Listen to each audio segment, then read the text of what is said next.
قلل هذه ثم رجعها إلى شنو؟ إلى الخمس.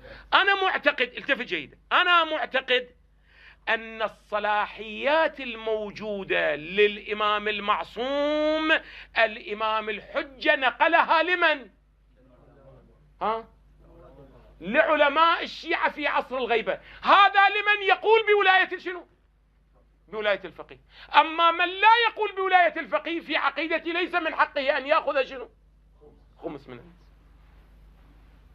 تقول لي سيدنا أنا أقلد فلان، قلت لا، أقول لك أنا ما أدري مرجعك شو يقول، أنا دا أقول نظري، رأيي أنا، أقول من آمن بأن صلاحيات الإمام المعصوم لمن انتقلت؟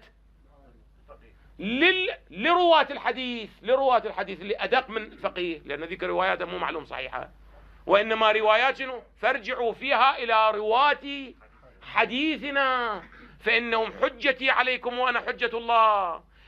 هاي الصلاحية عنده.